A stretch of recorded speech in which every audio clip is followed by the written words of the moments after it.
চাওক এতিয়া mutual fund বুলি ক'লে মিউচুৱেল ফাণ্ড হাউচ বহুত আছে।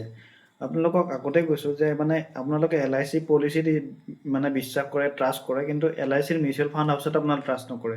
চাওক LIC মিউচুৱেল ফাণ্ড আৰু LIC ইঞ্চুৰেঞ্চ এটা কোম্পানীয়ে দুটা ছাবচিডিৰী, মানে এটা ছাতিৰ তলত থকা দুটা মানুহ বুলি ধৰি ল'ব পাৰে আপোনালোকে।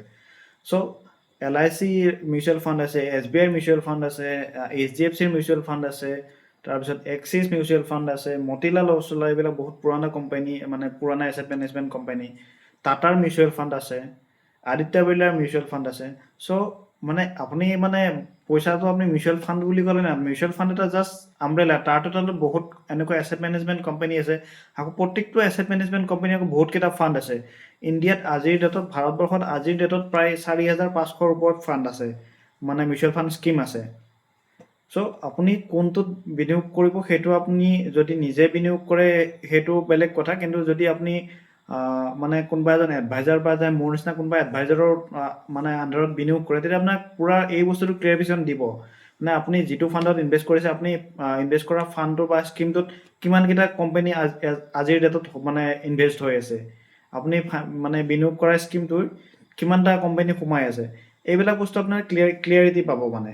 চ' আপুনি যেতিয়া মিউচুৱেল ফাণ্ডত বিনিয়োগ কৰিব, চ' ছেম তেনেকুৱা কামটো আপুনি যেতিয়া LICত প্ৰিমিয়াম দি আছে বা ইঞ্চুৰেঞ্চ কোম্পানীত প্ৰিমিয়াম দিছে, সেই ইঞ্চুৰেঞ্চ কোম্পানীও তেনেকৈ ষ্টকতে বিনিয়োগ কৰিব। এনেকৈ নহয় যে আপোনাৰ নিয়া পইচাটো বেংকত ফিক্স কৰি থ'লে আপোনালোকৰ মানে হেৰিটো দিব পাৰিব, তেনেকুৱা নহয়। মানে আপুনি দিয়া পইচাটো তেওঁলোকে মানে ছেম ষ্টক মাৰ্কেট বা ডেপ্টত বা গভৰ্ণমেণ্ট বণ্ডত বা মানে কমোডিটি এছেটছত বিনিয়োগ কৰিব, বেলেগ তেনেকুৱা নহয়।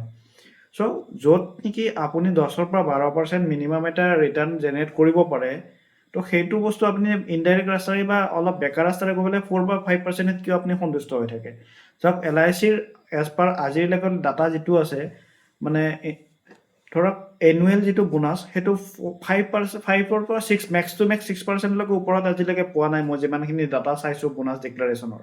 চ' যদি মিউচুৱেল ফাণ্ড বা মানে মাৰ্কেটত বিনিয়োগ কৰি আপুনি 12-13% পাই আছে, তো তাৰ উপৰি আপুনি যদি এক্সট্ৰাকৈ আৰু বিনিয়োগ কৰাত বাদ কৰি পেলাই যদি এক্সট্ৰাকৈ 2-3%ও পায়, তেতিয়াহ'লে আপোনাৰ কাৰণে বহুত। চ' ছেম বস্তুটো আপুনি কৰিব গৈ কাৰণে 4-5% কিয় সন্তুষ্ট আছে। আপোনাক যদি ইঞ্চুৰেঞ্চ লগা আছে, প্ৰপাৰ আপুনি ইঞ্চুৰেঞ্চ লৈ লওক, কম প্ৰিমিয়ামত টাৰ্ম ইঞ্চুৰেঞ্চ লৈ লওক, আপোনাৰ গোটেইখিনি কভাৰ হৈ যাব। আপুনি তাৰ কাৰণে 12-13টা পলিচি ল'ব দৰকাৰ নাই। চাওক টাৰ্ম ইঞ্চুৰেঞ্চ যদি আপুনি 20-30 লাখ টকা টাৰ্ম ইঞ্চুৰেঞ্চ লৈ বছৰত হায়েষ্ট 5,000 পৰা 6,000 টকা আপোনাৰ প্ৰিমিয়াম যাব। আৰু আপুনি ছেম বস্তুটো ল'বৰ কাৰণে বছৰত আপুনি 15,000 পৰা 20,000 টকা প্ৰিমিয়াম দিছে ইঞ্চুৰেঞ্চ কভাৰেজৰ নামত, আৰু বাকীকেইটা প্ৰিমিয়াম বেক পাব বুলি। চাওক আপুনি যদি ছেম বস্তুটো কম প্ৰিমিয়াম দি আপুনি টাৰ্ম ইঞ্চুৰেঞ্চ লয়, আৰু বাকীখিনি পইচা যদি আপুনি মিউচুৱেল ফাণ্ডত বিনিয়োগ কৰে বা তেনেকুৱা ইনষ্ট্ৰুমেণ্টত বিনিয়োগ কৰে, তো তাতকৈ বেছি ৰিটাৰ্ণ পাব। চ' আপুনি এই বস্তুটোত ক্লিয়াৰ হ'ব লাগিব, আপুনি বিনিয়োগ ক'ত কৰিব। মানে আপোনাক প্ৰয়োজন কি আছে। আপোনাৰ যদি ইঞ্চুৰেঞ্চ প্ৰয়োজন আছে, আপুনি প্ৰপাৰ টাৰ্ম ইঞ্চুৰেঞ্চ লৈ লওক, আৰু যদি আপোনাক ইঞ্চুৰেঞ্চৰ লগতে আপোনাক ৱেল্থ ক্ৰিয়েশ্যনৰ প্ৰয়োজন আছে, আপুনি টাৰ্ম আৰু মানে ইনভেষ্টমেণ্ট দুটা বেলেগ কৰক। দুটা বস্তু আপুনি কম্বিনেশ্যন ল'লে আপোনাৰ এটাৰো কাম নহ'ব। আপুনি আপোনাৰ না ইঞ্চুৰেঞ্চ কভাৰ পাব ভালকৈ, না আপুনি ভালকৈ ইনভেষ্টমেণ্টৰ পৰা ৰিটাৰ্ণ ভালকৈ পাব। চ' এই বস্তুটো আপুনি ক্লিয়াৰ হ'লেহে আপোনাৰ মানে প্ৰফিট হ'ব। চ' এই কথাটো সদায় মানে শুনি আহোঁ মই, যে LIC পলিচি আছে আৰু বিনিয়োগ কিয় কৰিব লাগে। চাওক বিনিয়োগ কিয় কৰিব লাগে, আপোনাৰ আজিৰ ডেটত যিটো পইচা আছে 1 লাখ টকা আপোনাৰ হাতত আছে বা আপোনাৰ পলিচিত থোৱা আছে, সেইটো 10 বছৰ সেইটো 1 লাখ টকাৰ ভেলু হায়েষ্ট আপোনাৰ 10,000 পৰা 12,000 টকা থাকিব। আপুনি পইচা দেখাত 1 লাখে পাব, কিন্তু আপোনাৰ সেই বস্তুটো পাৰ্চেচিং পাৱাৰ বা আপোনাৰ বস্তু কিনিব পৰা ক্ষমতা 10,000 পৰা 12,000 টকাহে থাকিব।